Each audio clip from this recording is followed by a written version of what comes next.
They tell you to fight for change, while their own children study peacefully overseas. For decades, Sri Lankan university students have been caught in a cycle of protests and closures.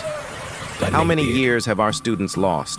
And who is really responsible for these stolen futures? For thousands of young Sri Lankans, getting into a state university is the dream. It's a ticket to a better life, a promise of a bright future earned through years of hard work. A standard Sri Lankan degree should take 3 to 4 years. But what's the reality? Under a constant barrage of politically motivated protests, campus closures, and disruptions, many students find themselves spending 5, 6, or even more years just to graduate. Think about that. Every extra year spent on campus is a year of lost income, a year of delayed career progression, a year where life is put on hold. It's lost time that translates directly into lost opportunity, a heavy price paid by students and their families who have already sacrificed so much. So, who is pulling the strings?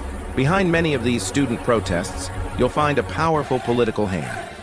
The Inter-University Students' Federation, or IUSF, has long been influenced by the JVP and its political allies.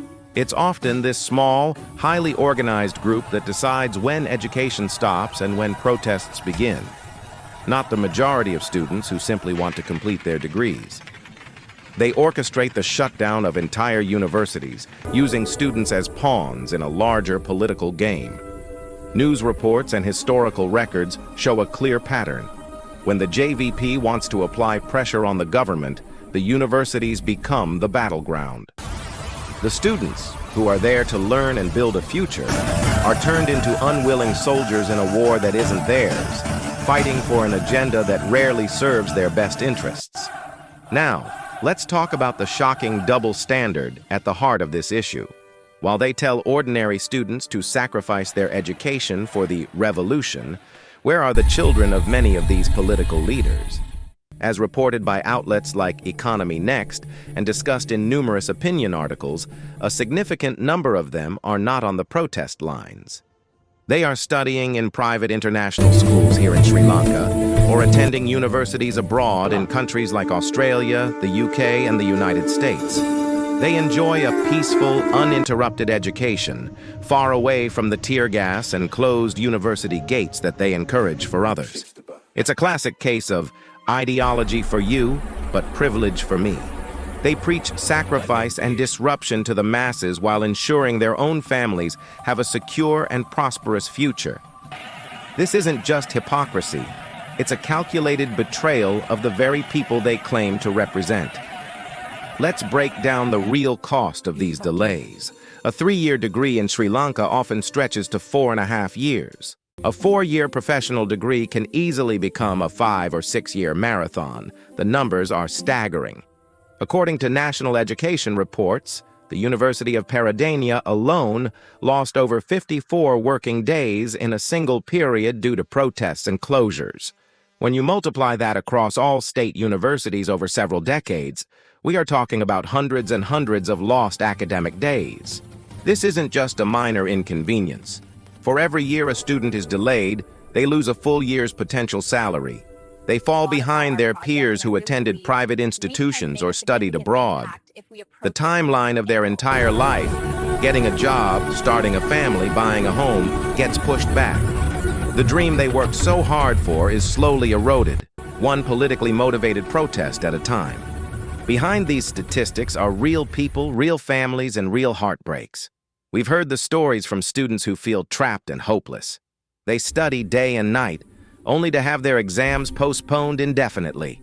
We've spoken to parents who poured their life savings into their child's education, only to see them languish at home, losing motivation and falling into depression.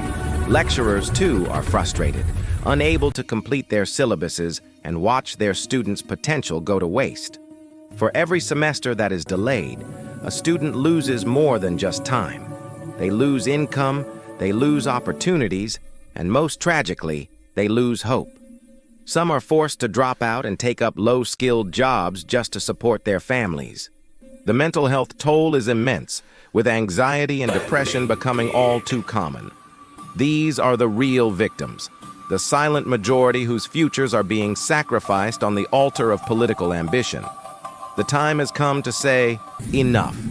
Education is the backbone of our nation. It should be a pathway to progress, not a political weapon used to hold the country hostage. It's time to demand reform. Our universities need autonomy, free from the grips of political factions that care more about power than about student welfare. We need accountability for those who deliberately disrupt the education of thousands for their own selfish gain. The future of Sri Lanka depends on its educated youth. We cannot allow their dreams to be turned into propaganda. It's time to wake up, Sri Lanka, and protect our students. Thank you for watching. If this message resonates with you, please share this video with your friends and family. Let's start a conversation and demand the change our students deserve. Don't forget to like, subscribe, and hit the notification bell to stay informed. Let's work together to ensure that our education truly becomes our future.